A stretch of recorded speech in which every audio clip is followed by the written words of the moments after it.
El Centro Académico de la Memoria de Nuestra América presenta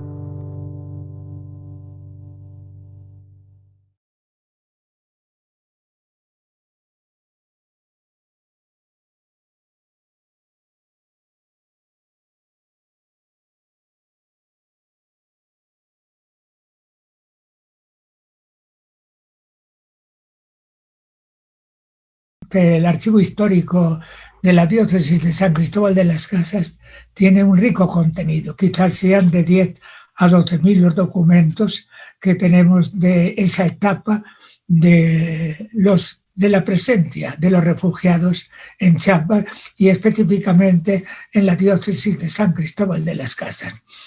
Lo primero de todo quisiera pues nada más evocar porque de todos es conocido la situación político-social y aún económica que pasan los pueblos de Centroamérica en la década de los 70, 80, muy crudamente, sobre todo esa etapa de los 80, aunque no deja también de sentirse, sobre todo en algunos lugares como Salvador, Honduras y especialmente Guatemala, la situación política adversa hacia los pueblos originarios y hacia a los pueblos campesinos, ¿verdad? En general digo pueblos originarios porque gran parte de los pobladores, digamos, de Centroamérica, especialmente Guatemala y el sur de México, pues son pueblos originarios. Son muchísimos los pueblos de la ascendencia maya, de la cultura mayense, que todavía mantienen sus costumbres, sus tradiciones y sus lenguas. Estos pueblos y muchos otros campesinos y otros medios sociales, estudiantiles, etcétera, padecieron muchísimo persecución, muerte, destrucción. Se habla concretamente de Guatemala, los gobiernos de Guatemala de esa época, especialmente de finales de los 70 y de los 80, como verdaderos depredadores de los pueblos originarios. La historia nos dice que por lo menos fueron más de 400 las poblaciones, las aldeas que fueron aniquiladas, destruidas, junto con toda la población. A veces encerrados en los templos se les dio fuego, otras veces sus cuerpos fueron arrojados a pozo o incinerados de mala manera o abandonados de pasto de las fieras. Pero las muertes fueron muchísimas. Esto provocó una migración, una huida, podemos decir, porque la migración es algo voluntario, que uno busca. En cambio, la huida es en defensa de la vida, en defensa de la existencia. Bien, por eso quizás se habla más de 100.000 refugiados guatemaltecos, en algunos en Honduras o en algún otro de los países de Centroamérica, pero básicamente en México. En México, nosotros, la diócesis de San Cristóbal de las Casas, comenzamos a detectar esta presencia ya de refugiados en la zona fronteriza desde el año 1979.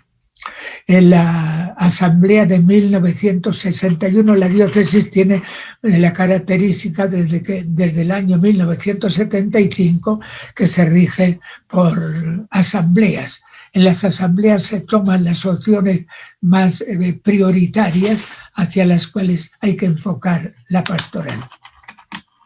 Voy a mirar el reloj porque soy el primero en que quiero evitar prolongarnos demasiado y por eso yo creo que ya llevaré unos 4 o 5 minutos. Bien, pues esta situación en general de Centroamérica, de represión de los gobiernos hacia el pueblo, es algo bastante común y generalizado. Claro, todo esto provocó el surgimiento de las guerrillas y de la defensa, en definitiva, de la vida y del territorio.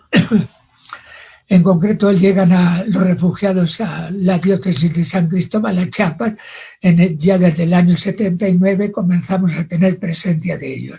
La diócesis tiene una característica que desde el año 75, aunque esto es norma, digamos así, de toda la Iglesia Católica, pero sin embargo desde el año 75 nos proponemos lo que llamamos las opciones.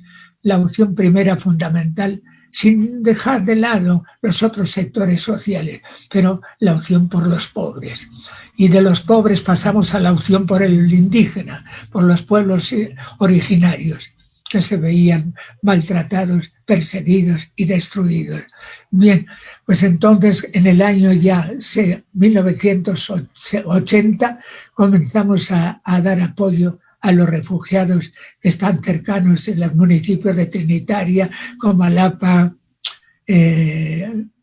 Altamirano, Ocosingo, y por supuesto en la diócesis también de Tapachula, que está también fronteriza con Guatemala. Este apoyo que damos a los refugiados en forma, digamos, como pues sencilla, humana, nada más socorrer las necesidades elementales. Al ver la cantidad de refugiados no hubo más remedio que dimensionar el asunto. Y así creamos en ese año 1981, ya creamos el Comité Cristiano de Solidaridad de la Diócesis de San Cristóbal al servicio. Ese comité sí, lo integraban un grupo especialmente de sacerdotes, religiosas y laicos, pero tuvo la dimensión de conectarse inmediatamente con todos los sectores de los diversos países de América en un plan solidario, y especialmente buscando la ayuda de la Iglesia también europea, de la Iglesia italiana, de la Iglesia católica de todos los países. Y más allá de la ayuda de la Iglesia, tuvimos también la dimensión ecuménica e interreligiosa, en cuanto que nos ligamos con otros sectores religiosos, aparte de los sectores cristianos. En fin, todo eso, el comité buscó recursos y sobre todo solidaridad social y política. Esto fue lo interesante, porque no miramos el asunto de los refugiados como un problema sencillamente religioso, sino que lo vimos a una dimensión verdaderamente social, política, y así nos conectamos a través del Comité Diocesano de Solidaridad, nos conectamos con todos los organismos internacionales de diversos países de apoyo. De tal manera que hubo una respuesta maravillosa no solamente de los grupos solidarios internacionales, sino especialmente también de algunos gobiernos. Yo recuerdo en una cierta ocasión haber recibido, aquí estaba en aquel entonces, de vicario de la diócesis, y recibí al embajador de Alemania, que estaba no solamente interesado el pueblo alemán, sino su gobierno, en dar apoyo a este asunto de los refugiados.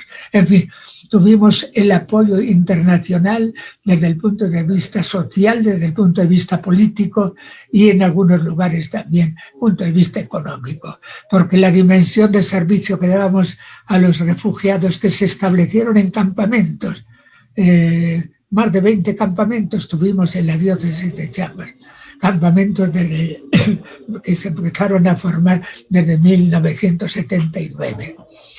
Esos campamentos recibían la ayuda, el apoyo organizativo en alimentación, en medicinas y médicos, en el aspecto escolar, en el aspecto de cultivo de la tierra, organizativo, etcétera. En todas las dimensiones tratamos de llevar la ayuda sin descartar, por supuesto, el ámbito religioso también.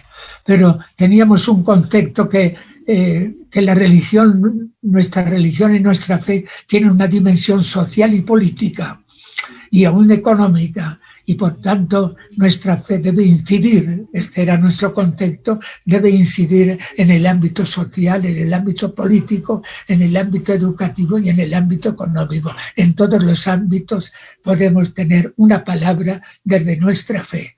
Esta es la política y la ideología que maneja la diócesis de San Cristóbal desde aquellos años en que estuvo al frente de la misma el obispo Samuel Ruiz, que quizá ustedes hayan oído hablar de él más de una vez. En fin, y luego le siguió en este mismo apoyo el obispo Raúl Vera, que también luego pasó a Saltillo de obispo. En fin, Esta fue así en grandes rasgos, como que dice, el marco general en que se desarrolló este apoyo de la diócesis de San Cristóbal de las Casas a el grupo de refugiados que llegaron a alcanzar el número de 40.000 a 45.000 nada más en el ámbito de la diócesis, porque aparte la estancia de otros muchos y miles en Tapachula.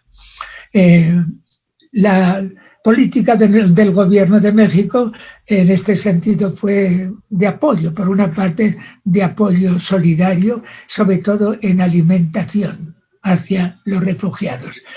Alimentación, pero siempre tuvimos la problemática de la cuestión migratoria.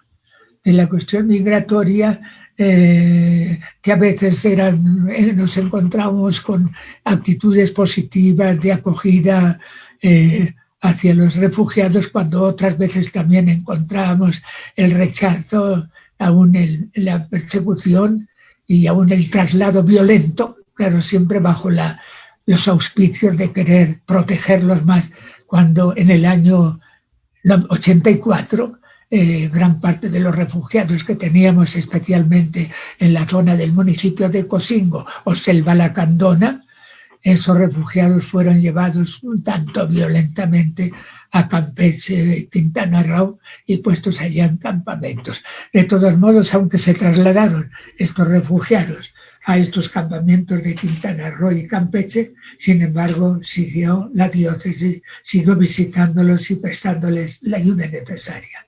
En fin, esto también políticamente nos ocasionó serias dificultades a la diócesis, ¿verdad? Porque el gobierno pues a veces quería resolver el problema de una manera pues violenta, pero siempre la Iglesia estaba que por encima de todos los derechos humanos, los derechos de las colectividades, y por eso defendió a cal y canto, defendió a los refugiados guatemaltecos. Esto nos ocasionó cierta tirantez también con los gobiernos de la época, porque la política que tenía la Iglesia era un poco diferente a la política de las relaciones internacionales entre gobiernos, que a veces se veían obligados a condescender a la presión que pudiera venir del gobierno guatemalteco de alejar de la frontera, como diera lugar, a los refugiados, a los campamentos de refugiados. En fin, de momento yo diría que de mi parte este es el marco general, esto que nos dio pie a que tengamos, pues como digo, un archivo que hemos terminado este año de digitalizar y de hacer su ficha correspondiente a cada documento, cálculo de unos 12.000 documentos. Le cedo la palabra a uno de nuestros ayudantes claves en estos momentos en el archivo diocesano, pero no dejo de agradecer a Colegio México, que fue el primero que nos impulsó para llevar a cabo una reforma en el archivo y una reorganización del mismo, el archivo diocesano. Sí, la educación religiosa era obligatoria para los refugiados que estaban en los campamentos diocesanos en San Cristóbal de las Casas. Con respecto a la primera pregunta sobre la obligatoriedad de la educación religiosa, considero yo pues interesante esta pregunta, porque sobre todo la base de los servidores que el Comité de Solidaridad, Cristiano de Solidaridad tenía, pues básicamente eran religiosos, por una parte, sacerdotes, religiosos, y la base de los servidores que el Comité de Solidaridad, Cristiano de Solidaridad, servidores en los campamentos, no sé si se ha cortado, está bien, pues eran también de índole religiosa, y así teníamos laicos, muchos laicos, catequistas. Generalmente se dio bastante frecuentemente la llegada de grupos de pueblos, de aldeas, de cooperativas que fueron amenazadas, perseguidas por el ejército guatemalteco, ¿verdad? Y entonces casi era frecuente encontrarnos que venían grupos, digamos, en cierto modo organizados y con determinadas creencias, ¿verdad? Y así nos encontramos que llegaron a Chiapas refugiados de muchas confesiones cristianas. Eso es lo primero, ¿verdad? Porque en general tanto Guatemala como México y otros países como Centroamérica, todos ellos tienen una confesión, un denominador común, que es ser cristianos, ¿verdad? Únicamente que la mayoría, como bien saben ustedes, pues son católicos, ¿verdad? Y sobre todo es interesante destacar como gran parte de la persecución, sobre todo del ejército guatemalteco, era buscar a aquellos que tenían la Biblia, porque como que la Biblia se convirtió en la evangelización de Guatemala en el siglo, de los años 70 y 80, en base a la Biblia. La Biblia era como quien dice, el libro de la rebeldía, el libro inspirador también del Éxodo. Tenemos en la Biblia el libro del Éxodo, ¿verdad?, que relata la caminata del pueblo de Israel hacia la tierra prometida. De tal manera que yo estuve 8 años trabajando en la selva lacandona, y mi política religiosa era tomar como elemento clave el Éxodo, porque la población de la selva lacandona, pues a partir del año finales del 50 y todo el 60, y luego gran parte también del 70, procede de aldeas antiguas, de pueblos antiguos que habían crecido mucho en población y necesitaban tierras. Y entonces había una ley en México, la ley agraria, que propiciaba el que pudieran solicitarse tierras nacionales. Y así es que en la década de los 50, 60 y 70 se crearon cientos de pueblos, de aldeas, de ejidos en el seno de la selva lacandona y del Marqués de Comillas, porque una de las zonas, como se detectó Elías, era precisamente la zona del Marqués de Comillas. Y ahí básicamente pues llegaban gentes de Bachajón, Chilón, Ocosingo, Tepalcingo, Tila, Tumbalá, que tenían ya exceso de población y buscaban tierras en la selva lacandona, tierras nacionales. Y el gobierno les daba, aunque también a veces el problema de las grandes fincas era abordado por los migrantes. Y toda esa peregrinación estaba, como quien dice, iluminada por la política, por la ideología del Éxodo, del libro del Éxodo. En fin, la Biblia era un libro revolucionario. Y eso lo tenían todos los cristianos, especialmente los católicos, ¿verdad? Únicamente que ya llegados al campamento, pues ellos mismos se establecían en grupos específicos, según su sentir religioso, ¿verdad? Y en eso la diócesis que llevaba el Comité de Solidaridad era sumamente respetuosa. Pero luego ya, sobre todo cuando ya el Comité Cristiano toma un carácter internacional, por sus conexiones y solicitudes de ayuda social, política y económica, educativa y médica, ¿verdad? Entonces llegan también otros grupos que podríamos decir no ya cristianos, católicos, sino grupos interreligiosos. A los primeros podríamos decir que se llama un ecumenismo. En cambio, en el segundo elemento decimos interreligioso, porque ahí había colaboración de hindúes, de musulmanes, de diversas religiones antiguas, ¿verdad?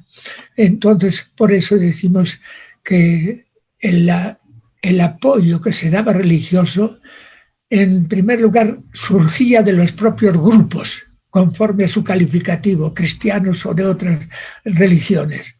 Y en segundo lugar, pues sí, estaba el dominante, la Iglesia Católica, pero no imponiéndose, sino dando un servicio indiferenciado en el aspecto médico, educativo, social y de defensa de los derechos humanos.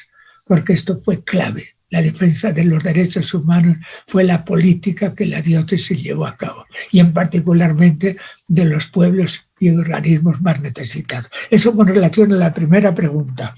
Plena libertad, defensa y respeto a los grupos religiosos que había en el trabajo. Segundo lugar, hablo del trabajo colectivo. Eso entendí en la selva lacandona, de cierta persona que había. Esto es interesante porque a mí me ha tocado estar en la selva lacandona desde el año 84 al 94, fecha muy significativa. El levantamiento zapatista de liberación nacional, que se fue fraguando en parte en la selva lacandona. Yo cuando llego a la selva lacandona en el 84 ya me doy cuenta de grupos muy especiales. Aún la gente que me acompañaba en las giras de comunidad en comunidad, que nos pasábamos a veces 12, 14, 15 días caminando de aldea en aldea por la selva lacandona o por el Marqués de Comillas, ¿verdad? Me daba cuenta que en mi compañía iba gente religiosamente sintonizando plenamente conmigo, pero al mismo tiempo con un marco ideológico, político, social un tanto diferente, ¿sabes? Y sobre todo, nuestra política, tanto desde el campo religioso como desde otros grupos sociales y políticos, era promover los grupos colectivos. Para nosotros era inspirador aquellos primeros años que vivió el cristianismo, en que todo era en común. No propiciando un comunismo, ni mucho menos, sino favoreciendo el trabajo colectivo. La producción colectiva de maíz, la producción colectiva del frijol, los trabajos colectivos de creación de sendas, de caminos, de carreteras, etcétera, en común. Es decir, la colaboración, la participación de todos y todas en un trabajo comunitario. No era obligatorio, pero, repito, propiciábamos con carácter especial el trabajo colectivo. Los organismos también seculares que estaban trabajando en ese tiempo en la selva, y el mismo Ejército Zapatista de Liberación Nacional, pues tenía esta misma política del trabajo colectivo, sin suprimir de ninguna manera la propiedad privada o la propiedad ejidal, ¿verdad? Que tiene cierto carácter de privado también, porque los ejidos están divididos. En general, los ejidos que se criaban en la selva tenían 20 hectáreas por familia, aparte de 50 hectáreas colectivas, de reserva de la selva, digamos así, para necesidades de otro tipo.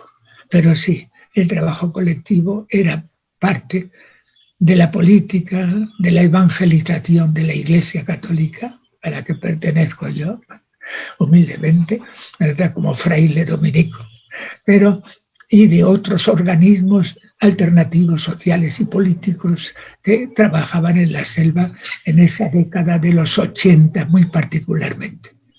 Así porque hubo penetración ya en el 70 de ciertos movimientos también sociales, rebeldes, semiguerrilleros, pero que predominó sobre todo la época de los 80, llevándose la palma en este sentido la estructuración, organización, nacimiento y estructuración del movimiento, digamos, zapatista. Nada más mis buenas noches del domingo pasado, hago un relato sencillo de la colonización de la selva y de la creación precisamente de la reserva de la biosfera de Montes Azules. Buenas noches del domingo pasado en Facebook. ¿Por qué decidió quedarse usted en Chiapas? Preguntan dónde se pueden encontrar archivos de testimonios sobre el trabajo de la teología de la liberación en México. Con respecto a la primera pregunta, ¿por qué me quedé en Chiapas? Porque me llegó al corazón. Chiapas me llegó al corazón. Llegué en el año 1977, después de haber tenido y participado un poco en los problemas del 68 en Oaxaca, estudiantiles. Llegué a Chiapas en el 77. Mi presencia en Chiapas, especialmente en San Cristóbal de las Casas, pues fue dar mi servicio específico de mi condición al pueblo y ciudad de San Cristóbal, pero sin embargo por varios compromisos que tenía la casa, y me vi en la responsabilidad también de colaborar en toda la zona de Chamula, Sinacantán, Chenaló, Panteló, Chalchihuitán, El Bosque, Simojovel, etcétera. De tal manera que me gustó tanto el modo, la gente, las culturas originarias y mestizas, ¿verdad? Todo me gustó. De tal manera que mis visitas las dejé grabadas en escrito. Todas las noches a la luz de las velas, porque generalmente las poblaciones que visitamos en el 77 y primeros años del 88, pues en poquitas aldeas o pueblos encontraba la luz eléctrica. Y entonces a la luz de las velas hacía yo a 10, 11 de la noche, hacía mi crónica de viaje. De tal manera que ahora puedo tener acceso a 20, 30 o 40 crónicas de viaje que no he publicado, pero que reflejan mi alegría, mi gozo de haber estado trabajando y sirviendo en esos lugares. Luego me tocó la temporada de la selva, todavía más hermosa, bueno, con otros aspectos interesantes, lo que es la selva lacandona, Marqués de Comillas, con su vegetación desde el año que entré, las primeras giras que hice por las aldeas y pueblos de la selva lacandona fue en el año 84, ¿verdad? De ahí ya 85, 86 hasta el 94 me lo pasé como que dice en la selva. Es decir, me gustó la gente. Me llegó al corazón, y de tal manera que mientras no sea por fuerza mayor que tenga que dejar Chiapas, pues pienso quedarme aquí en Chiapas. En segundo lugar, respecto a la pregunta de teología de la liberación, no tenemos un archivo específico. Está en la praxis pastoral de la diócesis de Tapa, desde el obispo hasta el catequista, diácono, subdiácono, ministro de la palabra, en general, no digo que todos, ¿verdad? Pero en general están inspirados, no digo tanto en la teología de la liberación, cuanto en el modelo de Jesús. El modelo es Jesús, ¿verdad? Que fue el que impulsó la liberación plena, desde una liberación espiritual, pero que ha de prolongarse en una liberación económica, en una educación educativa, en una liberación de la salud, en caminos, etcétera, en buenos cultivos, es decir, en una vida digna, ¿verdad? Por eso nosotros sí conocíamos la teología de la liberación, pero nunca sacamos bandera por la teología de la liberación.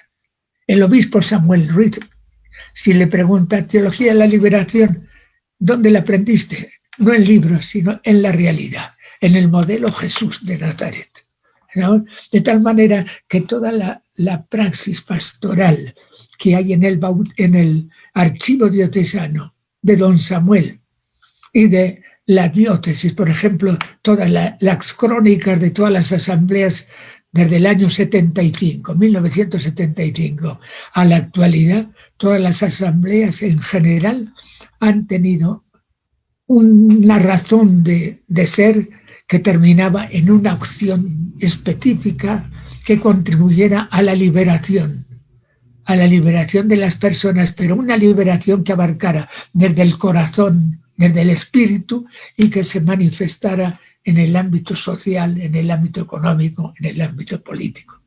De ahí la acusación frecuente que recibíamos en aquellos entonces, más que ahora, No sé si ahora nos hemos dormido un poco sobre nuestros laureles, pero en aquel entonces pues que éramos unos revolucionarios. El día que entraron las tropas que tomaron Ocosingo en el 94, ese día entró el ejército 2 días después en mi casa buscando documentos de teología de liberación, como quien dice, pensando que nosotros estamos muy ligados a un movimiento revolucionario militar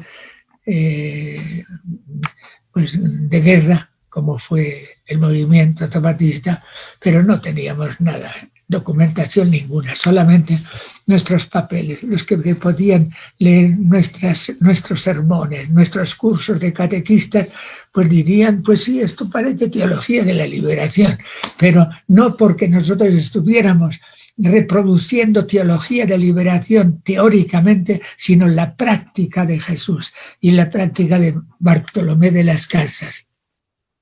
Este fue el gran inspirador mío, Fray Bartolomé de las Casas. Cuando llega a Chiapas en el año 1545, le decían que venía a destruir, pero a destruir un sistema que era pecado en el fondo, un sistema de desigualdad, un sistema de opresión, y ese sistema pues se ha prolongado durante años. De una u otra manera se ha venido prolongando y afianzándose con otros nombres, con otras formas, pero no dejamos de sentir el peso de la opresión del sistema, digamos, liberal hoy día. En fin, la teología de la liberación está en todos los documentos de las asambleas, pero en ninguno encontrará la palabra teología de liberación. Y en las prácticas pastorales de la mayor parte de los agentes de pastoral, desde el año 75, descubrirá en el fondo lo que decimos teología de la liberación. Es decir, la predicación de Jesús, la predicación del reino, la liberación, no solamente espiritual y eterna, sino en la historia aquí y ahora. Respecto a la tercera pregunta, la dejaría a César Omar, que solamente diría un poquito sobre la pregunta en cuestión económica de apoyos que hemos tenido. Recibimos cierto apoyo por supuesto, del Colegio México, a través de que nos conectó con otros organismos nacionales o internacionales. Y luego, pues, la segunda fase, una vez que se retira propiamente el Colegio México, que nos digitalizó todo lo que llamamos fondo diocesano, ¿verdad? Y la diócesis, y hemos trabajado con proyectos básicamente porque la diócesis dice no tengo recursos para eso, es una diócesis pobre.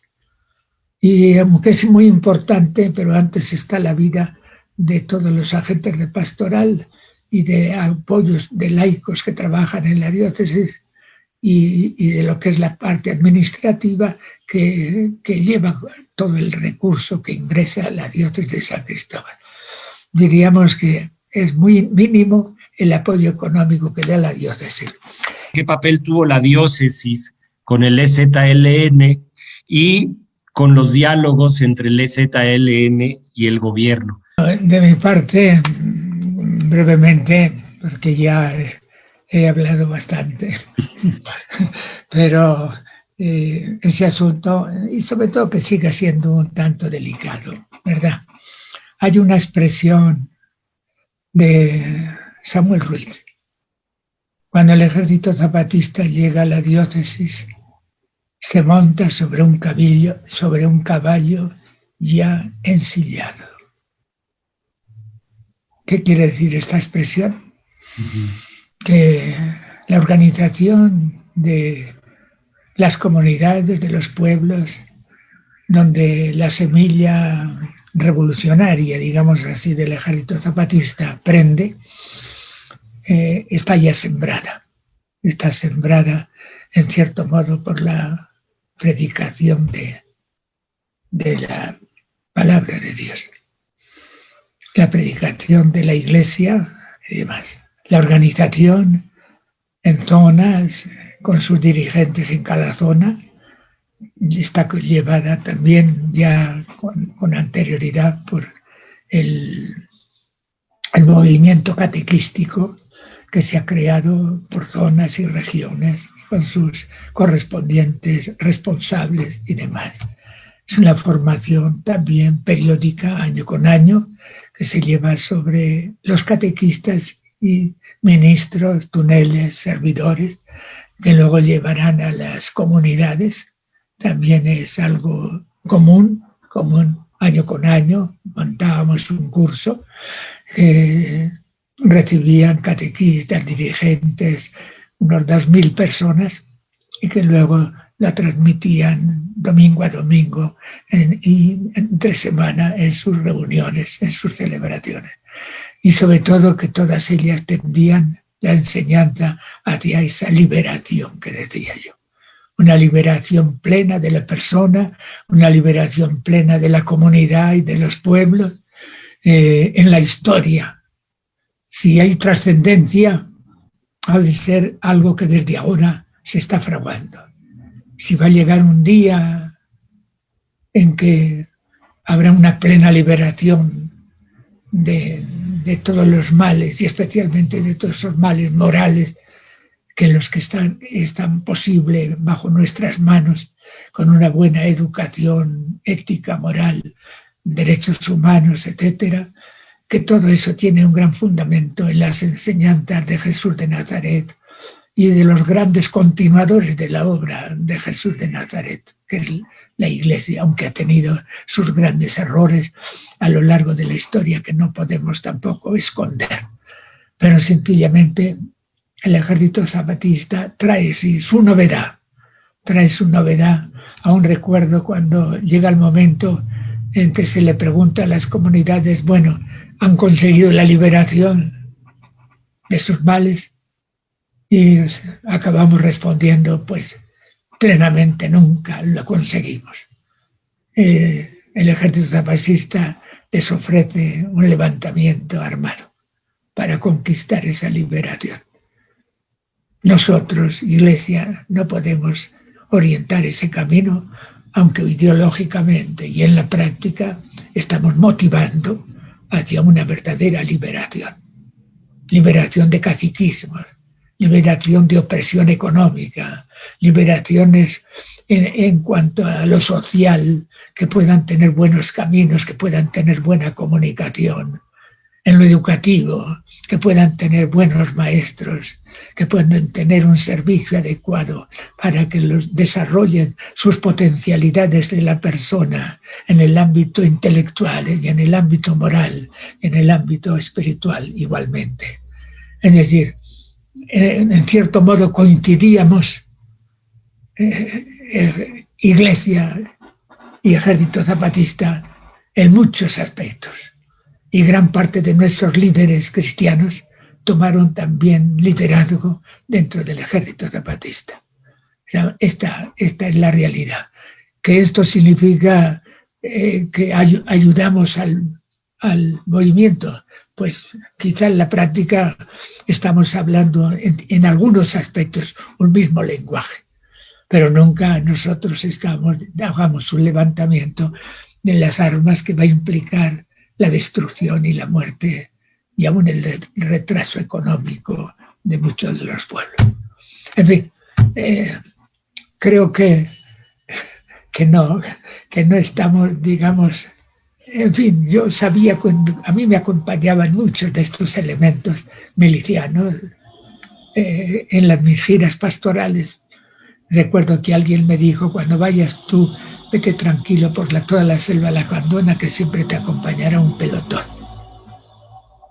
No tengas ninguna preocupación, siempre estarás protegido. Y efectivamente nunca tuve ningún percance, ni molestia ninguna, ni tampoco vi que me anduvieran defendiendo y protegiendo, ¿verdad? En todo mi caminar por la selva lacandona y por la mayor parte de los pueblos del Marqués de Comillas, que era todo lo que es la zona que correspondía a la parroquia que yo dirigía desde Ocosingo y que visitaba al medio mes por lo menos me lo pasaba en la selva. Entonces, en fin, no sé si es suficiente. Muchas gracias por esta invitación que nos han hecho, ¿verdad? Porque ofrecemos, esto es ofrecer un pastel maravilloso que lo pueden aprovechar muchas personas. Precisamente hemos querido organizar plenamente el archivo histórico en esta etapa última de trabajo por dar facilidad a los investigadores, a todos los curiosos, por conocer un poco la memoria.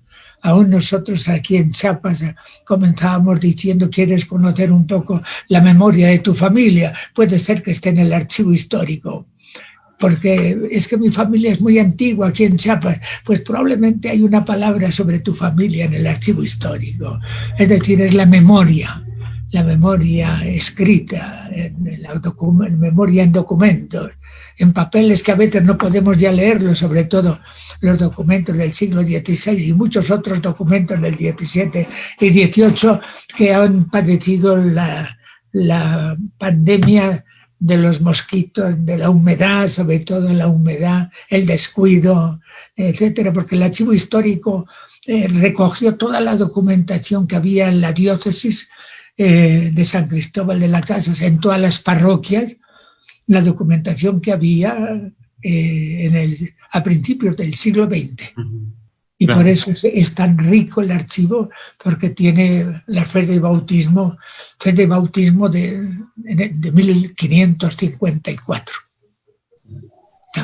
Familias que tienen su apellido registrado en archivos desde 1554.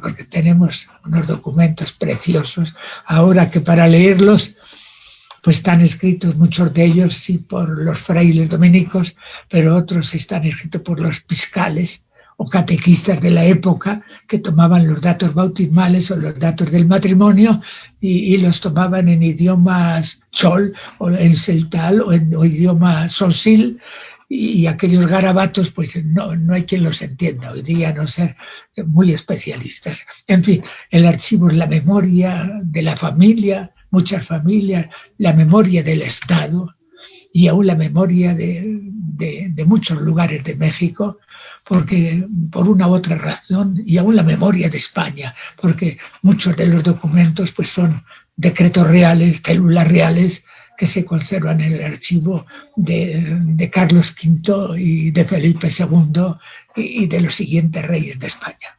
En fin, buenas tardes.